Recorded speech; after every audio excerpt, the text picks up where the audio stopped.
Kisah nyata, taubatnya seorang remaja putri yang nakal setelah ditolong dua malaikat ketika hendak diperkosa. Dulunya aku adalah seorang remaja putri yang nakal. Aku mengecat rambutku dengan warna-warni setiap waktu dengan mengikuti mode yang sedang tren. Aku juga mengenakan pewarna kuku yang nyaris tidak pernah kuhapus, kecuali untuk merubah warnanya. Abayaku hanya kuletakkan di atas pundakku agar dapat menarik perhatian para pemuda. Aku sengaja ke pasar dengan memakai wangi-wangian dan perhiasan yang menarik. Iblis benar-benar telah menggodaku untuk melakukan semua dosa, yang kecil maupun yang besar.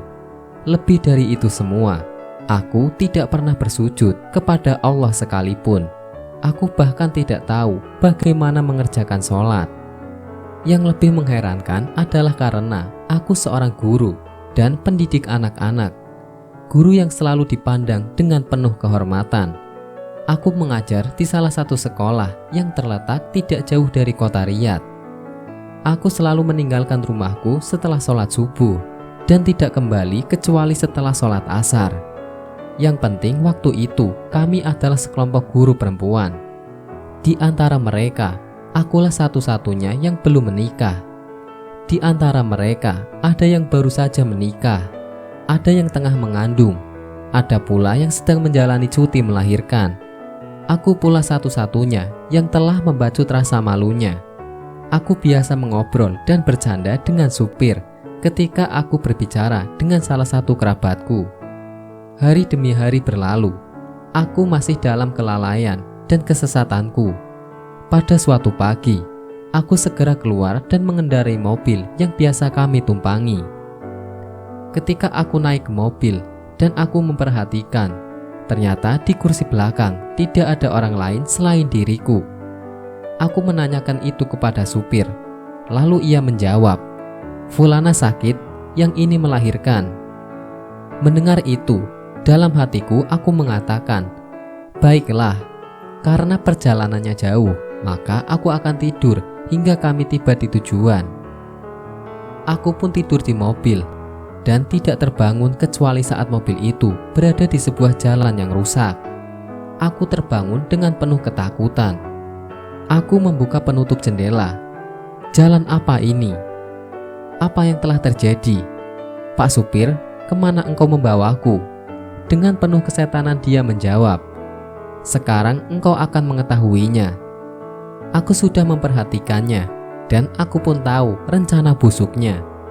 Maka dengan penuh ketakutan, aku pun mengatakan, "Pak supir, apakah engkau tidak takut kepada Allah?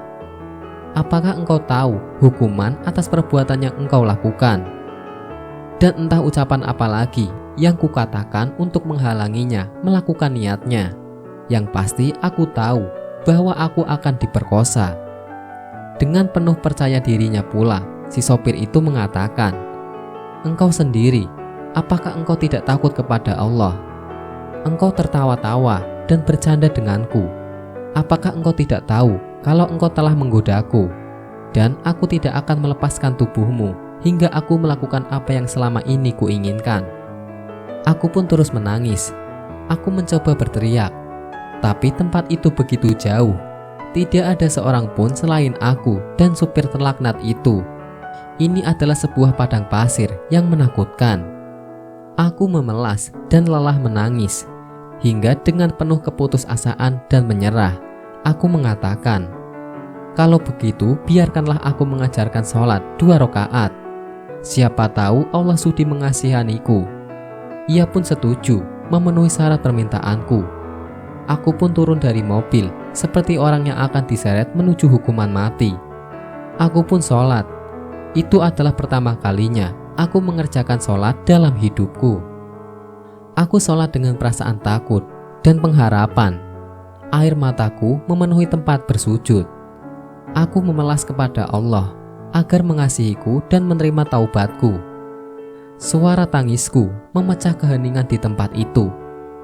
Dengan cepat, kematian terasa begitu dekat. Aku pun menyelesaikan sholatku. Aku melihat mobil saudara laki-lakiku datang. Benar sekali, itu saudara laki-lakiku. dan jelas sekali lagi ia sengaja mendatangi tempat ini. Aku tidak sempat lagi berpikir bagaimana ia bisa mengetahui tempat ini. Tapi aku benar-benar gembira dan mulai meloncat-loncat memanggilnya. Supir itu memarahiku, tapi aku tidak memperdulikannya. Yang kulihat adalah saudaraku Ahmad yang tinggal di Syarqiyah dan saudaraku Muhammad yang tinggal bersama kami. Salah seorang dari mereka pun turun dan memukul supir itu dengan sebuah kayu yang keras, lalu berkata, "Naiklah bersamaku, Ahmad di mobil. Aku akan menaruh supir ini di dalam mobilnya sendiri." Aku pun segera naik ke mobil bersama Ahmad. Kebingungan yang menyelimutiku, dan aku bertanya padanya, "Bagaimana kalian mengetahui tempatku? Bagaimana engkau bisa jauh-jauh datang dari Syarqiyah?" "Nanti di rumah engkau akan mengetahui semua," jawabnya. Muhammad pun bergabung bersama kami, dan kami pun kembali ke Riyadh. Sementara aku masih tidak percaya dengan apa yang terjadi. Ketika kami tiba di rumah, saudara-saudaraku itu mengatakan, "Pergilah menemui ibu dan sampaikan padanya apa yang terjadi. Kami akan kembali sebentar lagi." Aku masuk menemuinya di dapur. Segera aku memeluknya sambil menangis. Aku ceritakan kisahku padanya. Lalu dengan penuh rasa kaget, ibuku berkata, "Tapi memang Ahmad masih di Syarqiyah, sedang Muhammad masih tidur di kamarnya." Kami pun pergi ke kamar Muhammad, dan ternyata ia masih tertidur. Aku membangunkannya seperti orang gila dan bertanya, apa yang telah terjadi? Namun ia bersumpah atas nama Allah bahwa ia tidak pernah keluar dari kamarnya dan tidak tahu peristiwa yang aku alami. Aku segera pergi ke tempat telepon, lalu mengatakan, aku benar-benar mimpi gila. Aku menelpon Ahmad, tapi ia mengatakan, aku sekarang sedang di tempat kerjaku. Setelah itu, aku menangis terseduh-seduh. Aku akhirnya tersadar bahwa yang menolongku adalah dua malaikat yang diutus oleh Robku untuk menyelamatkan aku dari tindakan keji sang supir itu. Aku memuji Allah atas itu semua, dan itulah yang menjadi sebab aku mendapatkan hidayah. Segala puji hanya untuk Allah. Wallahu a'lam bishawab.